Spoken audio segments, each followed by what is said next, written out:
I went through so much in such a short amount of time. I needed some outlet, and there were many, many bad outlets and negative environments that I could have been in, and I knew that this was a go-to for me if I could just capture it, and so I tried, and I've been pretty good about it.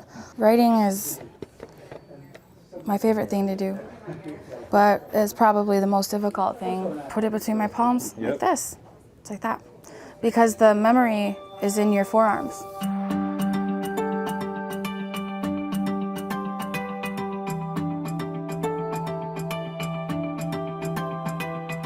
A candle fell from my dresser and lit my room on fire, and it seemed like a small fire, so I thought I would put it out. I thought I was successful at first, but I wasn't, and it ended up burning the whole house down and burned my hands so bad that he had to amputate my fingers. I wrapped a blanket up in my arms, my comforter, and then pulled my hands back, so this huge amount of comforter in front of me, and I put it out. Well, it got hot a little bit. My mom had passed away 4 months before that, so I wanted to save her house. So I hung on just a moment longer, you know, and then it got really hot really fast.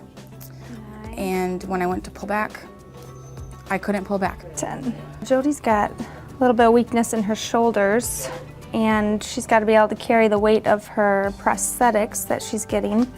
And we want her to be able to tolerate having them on all day and lifting them all day and not have any shoulder injuries. Well, Katie's awesome.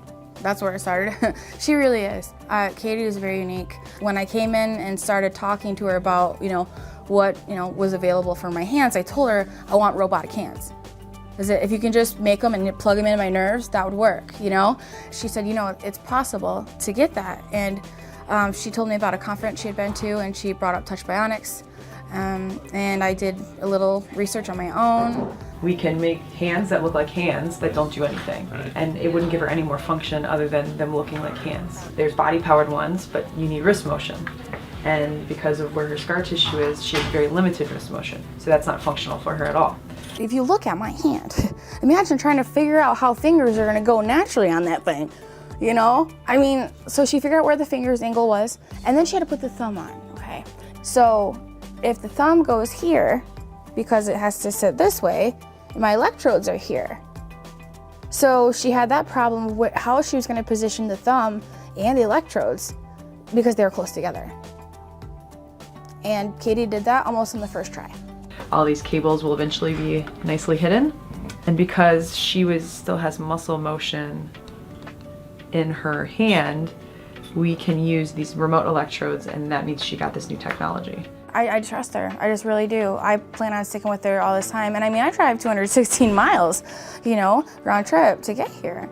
So that's how much I trust her. I wouldn't want to work with anybody else.